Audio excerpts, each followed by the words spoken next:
এর ফলে কি এটা বলতে পারছেন কোনো জায়গায় যে প্রাইমারি রিক্রুটমেন্টে দুর্নীতি হয়নি? আপনারা জবাব দিন এবার। এই যে এত কথা কালকে এখানে লেকচার দিয়ে গেলে লোকে, তৃণমূল কংগ্রেস যদি বলে যে এটার ফলে প্রমাণিত হলো কোনো দুর্নীতি নেই, তাহলে কিন্তু খুব ভুল করছেন। আমার প্রথম প্রশ্ন হচ্ছে, প্রাইমারি এডুকেশন স্ক্যামের চার্জশিটে কলকাতা শহরের বড় বড় রিয়েল এস্টেট কোম্পানিগুলোর নাম কেন আছে? তার সঙ্গে কি এটা বলে দিল যে দুর্নীতি হয়নি?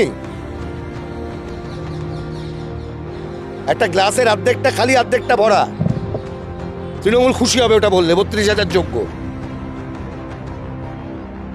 মমতা তো অত অব্দি যেতে পারবেন না, ওই তলায় কুণাল ঘোষ টন্ডন ঘোষ বা কে বলেছে? যারা চাকরি কালকে দেখলেন নাচানাচি, কে বলেছে?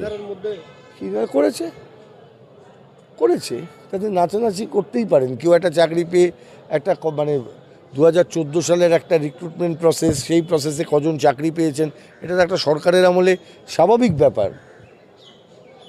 কেউ তো কোথাও বলেনি এতগুলো লোক কি দুর্নীতি করেছে। কিন্তু এর ফলে কি এটা বলতে পারছেন কোনো জায়গায় যে প্রাইমারি রিক্রুটমেন্টে দুর্নীতি হয়নি? আপনারা জবাব দিন এবার।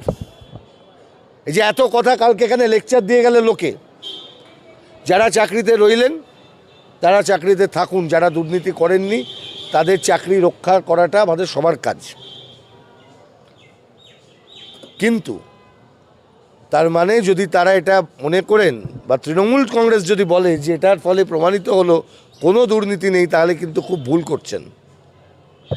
আমার প্রথম প্রশ্ন হচ্ছে, প্রাইমারি এডুকেশন স্ক্যামের চার্জশিটে কলকাতা শহরের বড় বড় রিয়েল এস্টেট কোম্পানিগুলোর নাম কেন আছে? কেন বেঙ্গল মার্লিনের নাম ওর মধ্যে আছে? কেন পিএসের নাম ওখানে আছে? কেন অমুক রিয়েলিটি কোম্পানির নাম আছে? প্রশ্ন জাগেনি আপনাদের? একজনও কেউ খবর করলেন না কেন? তার মানে কি লিপস অ্যান্ড বাউন্স হয়ে টাকা ওখানে খেটেছে? যে টাকা এখান থেকে বাইরে বেরিয়ে গেছিল সেই টাকা আবার ফিরেছে? কোটি কোটি টাকা স্ক্যাম কেন নাম আছে? প্রশ্নটা করলেন না আপনারা কেউ? আপনি বলছেন যে মুখ্যমন্ত্রী রায় দিল 32,000 যোগ্য, তার সঙ্গে কি এটা বলে দিল যে দুর্নীতি হয়নি? একটা গ্লাসের অর্ধেকটা খালি অর্ধেকটা ভরা, তৃণমূল খুশি হবে ওটা বললে 32,000 যোগ্য।